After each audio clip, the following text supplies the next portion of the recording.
Donc on nous dit qu'on est passé à peu près en 200 ans de ça à ça.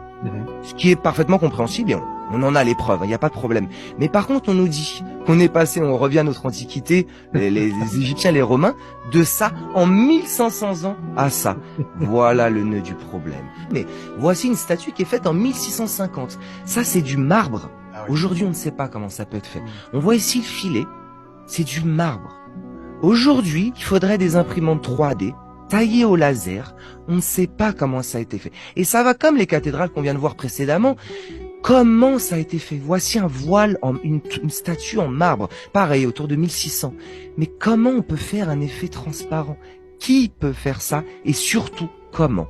Donc voilà, tout ça, ces questions-là. Mais ces gens-là, du Moyen-Âge et de l'époque ancienne, qui étaient ces gens et quelle technique avaient? Et c'est vraiment, il y a des centaines de milliers d'années. Enfin, voilà, les questions se posent, il y a beaucoup de questions qui se posent, et on a toutes voilà, voici des armures du Moyen-Âge. Alors, c'était un peuple assez primitif, avec leurs trucs, nous, comme on nous les présente, avec leurs trucs en bois. Oui. Bon, on voit bien qu'ils étaient capables de plus qu'on ne le pense. Oui, ça je crois. Voilà. Donc voilà, ça remet en question ce qu'on nous a vendu à l'école et l'image qu'on nous a donnée de peuples assez primitifs avec leurs trucs en bois qui brûlaient tout quoi. Donc il y a leur construction, là on l'a vu un petit peu les cathédrales et tout, mais il y a aussi les forts en étoiles. C'est un sujet qui m'a passionné. Je sais pas si tu as entendu parler des forts en étoiles. Non, pas spécialement. Non. Eh ben tu vois, en France il y en a des centaines et plus jeune j'ai eu la chance d'aller d'en voir et d'être sensibilisé sur ce sujet. Alors en France il y en a des centaines, mais on va le voir un peu plus tard, il y en a dans le monde aussi. Et c'est ces constructions là, on voit on dit en étoile parce qu'effectivement ça fait une forme d'étoile. Donc ils ont fait, voilà, on voit c'est des murailles imposantes qui ont été faites au Moyen-Âge. Donc la théorie officielle c'était pour se prémunir des invasions barbares et surtout des tirs de canon. Bon, le problème c'est que les tirs de canon c'est beaucoup plus tard, mais on voit encore une fois une complexité. On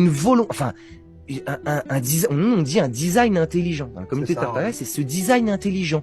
On voit c'est fort, mais extrêmement complexe. Donc au niveau de la réflexion, de la planification et de la réalisation, l'effort et les calories nécessaires, ça questionne quoi. Surtout à l'époque, c'est toujours un rapport calories, temps, effort. Voilà, c'est au Moyen-Âge on dit qu'ils sont limités, mais pourtant nous on voit pas ça. Donc là, on voit effectivement cette complexité c'est vraiment exceptionnel. Voilà, c'est symétrique, c'est taillé, c'est parfait. Et ça a été fait il y a des centaines d'années. Je crois que celui-là, il doit dater de 1200, quelque chose comme ça, quoi. Là, on parle de vraiment il y a très longtemps. Et là, on va un peu plus loin, c'est qu'en fait, il n'y a pas que des forts. Il y a aussi de véritables petites villes qui ont été faites là-dedans.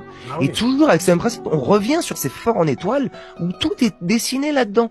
Donc j'avance un petit peu et on voit que c'est de plus en plus grand. Regarde que c'est sur la mer.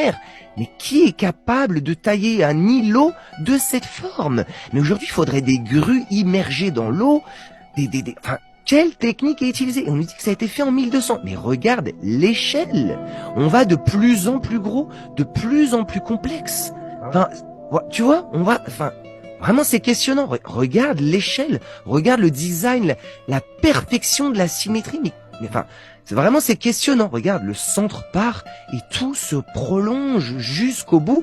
Il y a quand même beaucoup à dire. Là, on est à Cuba, il y en a partout. Regarde la taille, c'est un peu partout. C'est toujours une grande complexité. En Chine, il y en a vraiment un peu partout. Donc, je vais pas rentrer pourquoi, mais voilà, ça c'est quand même quelque chose de très étonnant. Mais après, donc moi j'ai continué à chercher sur ce domaine-là et ça a été passionnant. Mais en fait, ce dont je me suis aperçu, c'est que la plupart des villes médiévales et antiques, et ça c'est une carte de Paris. Mais qu'est-ce que tu vois sur Paris? Tu vois qu'en fait la ville de Paris est aussi un grand fort en étoile. Tout est creusé dans cette... Mais est-ce que tu te rends compte de l'ingénierie, de compétence qui est demandée? Paris a été fait sur un modèle en étoile, a été taillé dans un modèle en étoile. Mais quand je dis Paris, mais je parle de l'île aussi. Regarde l'île, regarde le plan. Regarde cette complexité. Qui étaient ces gens? Quelle technique avait-il? Là, on rentre là vraiment dans le nœud du sujet. Voici Nancy, mais en fait, je vais m'arrêter parce que c'est toujours pareil. Sedan, la plupart des vieilles villes, notamment en France, bien évidemment, ont toutes le même plan et la même conception. Donc, voilà, écoute, là, franchement, tu vois, là, découverte, Voilà. Donc ça, c'est quand même un premier élément. Et là, on va, c'est que on se dit, mais ce qu'on nous a vendu finalement, pardon, je me suis trompé. Ce qu'on nous a vendu finalement, c'est voilà le Mont Saint-Michel, effectivement. Mais ces gens-là avaient, tu vois, on revient encore avec ces formes, cette façon de faire.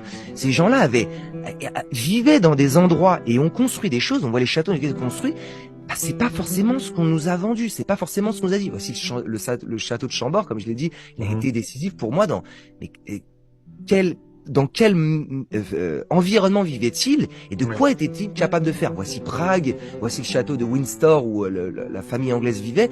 Ben voilà, il y a quand même quelque chose d'assez exceptionnel dans leur développement. Donc il y a aussi donc forcément, comme je dis, l'extérieur. On voit qu'ils apportaient un soin exceptionnel à l'extérieur. Donc c'est le peuple du Moyen Âge, que ce soit dans le monde entier, hein, en Orient, ils apportaient un soin à la conception, à l'esthétisme, qui dépasse ce qu'on nous a vendu à l'école sur le peuple du Moyen Âge, avec les chevaliers, les guerres, les famines, les ravages des maladies. Nous, ce qu'on observe, c'est que le temps qu'ils avaient, les techniques qu'ils avaient, ça va pas forcément avec ce qu'on nous a dit. Donc, un petit tour rapide quand même sur l'intérieur, parce que l'extérieur aussi. Mais ces gens-là vivaient, donc ce soit en Orient ou dans nos mondes à nous. Là, c'est le Moyen-Âge, ces gens-là étaient plus raffinés et développés, ce qu'on veut nous laisser entendre. Donc voilà, cette période un petit peu de 600 à 1500, on va dire, elle est gigantesque et très floue finalement. Donc voilà. Petit élément qui va me permettre d'enchaîner. Donc moi aussi, ce qui m'a fasciné et ce qui a tout déclenché, comme je te l'ai dit, c'est que j'ai fait un voyage dans les châteaux et les cathédrales. Et toujours ce qui revenait dans les châteaux, c'est le roi avait froid. Il se gelait. Je sais pas si t'as entendu parler, on l'entend partout. Dans ces immenses châteaux, ils étaient morts de froid, les rois. C'est quand même questionnant. On a vu avant que donc tu vois ce qu'ils étaient capables de faire. Des châteaux monumentaux, des forts tout dessinés, et pourtant ils avaient froid. Mais est-ce n'est pas là la priorité d'avoir chaud? D'ailleurs, ils avaient froid d'avoir chaud. D'ailleurs, ils avaient chaud en été. D'ailleurs, pour la petite anecdote, mais bon. Et donc du coup, ces châteaux étaient mal conçus, quoi. Le soin qui est apporté à tout ça, à tout l'intérieur dans lequel ils vivent, et pourtant ils sont même pas capables de réguler la température.